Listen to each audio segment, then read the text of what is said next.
What's up? This is Mike Orlando from Adrenaline Mob, Sonic Stomp, and a Beautiful Disaster. And you're watching for GuitarPlayersOnly.com. Dig it.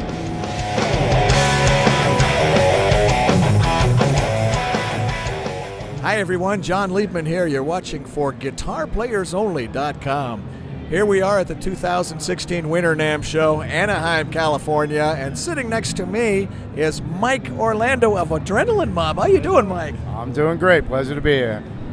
We're honored to have you.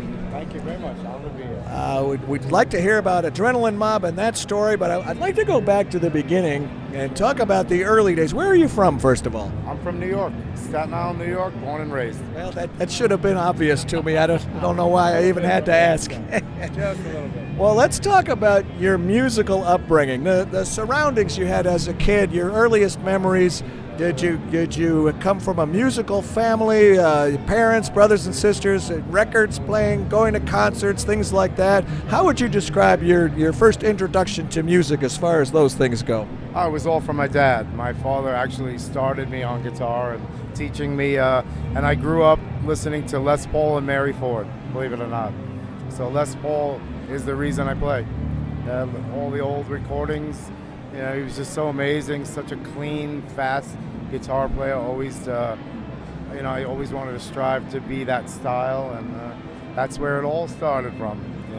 And once you discovered the guitar, beyond Les Paul and Mary Ford, who were some of your heroes, your influences on guitar? Well, then once I got into the rock world, and I heard Blizzard of Oz from Ozzy, and Van Halen, and I mean, it just goes on and on. When Malmsteen came out and Steve Vai, once I got into that whole thing, it was instant. Once I heard the intro chords to I Don't Know on Blizzard of Oz and Mr. Crowley, that was it.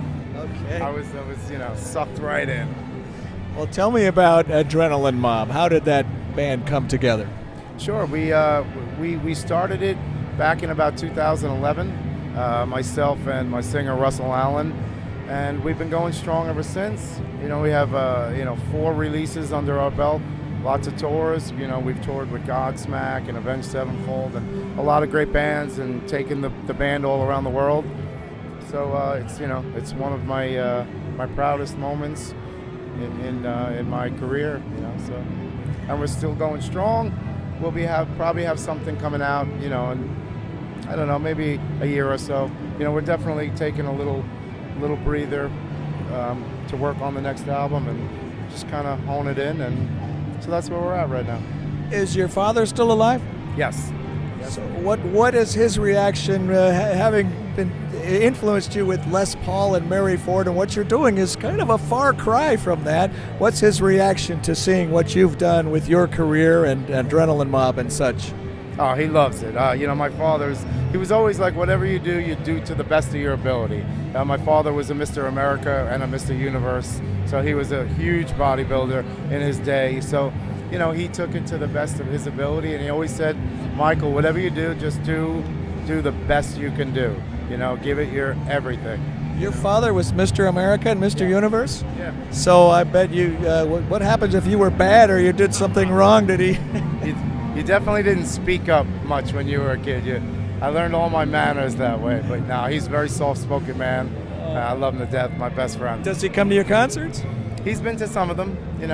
He's been to a few key ones, but he loves what I do. And you say it's a far cry from Les Paul, but not really. Les Paul back in the day was an extremely fast, clean player, and I just kind of took what I heard from Les and I do it, in a rock context. He was an amazingly fast, precise, clean player, so I love him. We happen to be sitting at the GHS booth at the NAMM show. How long have you been playing GHS Strings? I can't even remember. Decades, since I'm a kid. Always using the TNTs back in the day and the boomers. Still to this day, I use it. They're the best strings out there. I love them.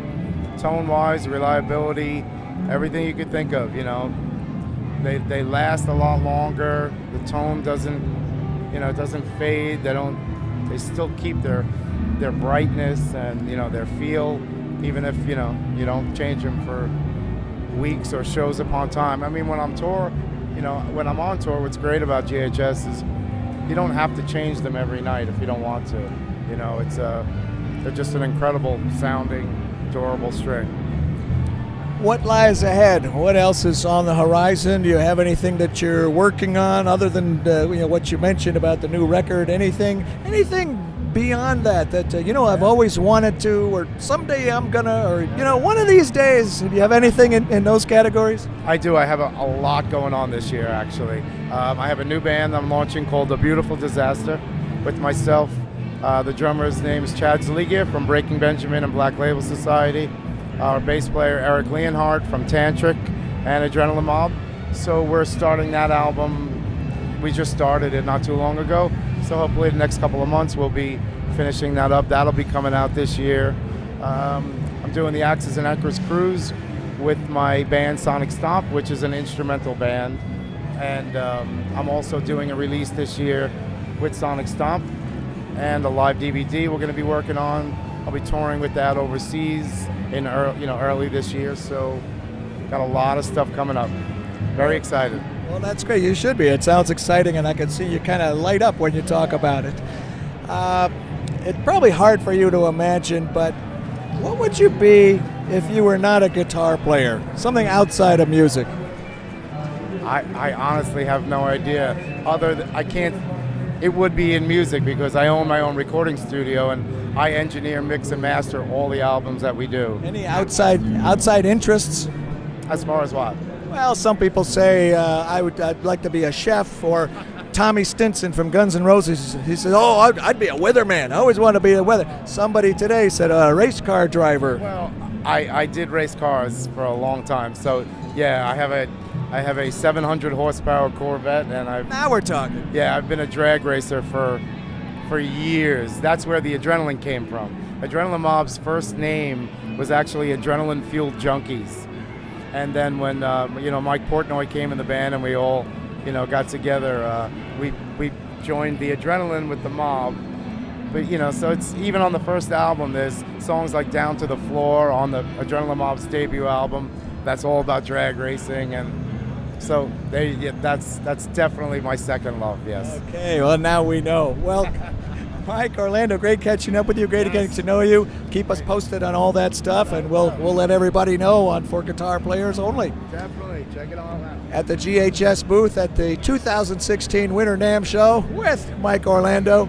I'm John Liebman. You're watching For GuitarPlayersOnly.com.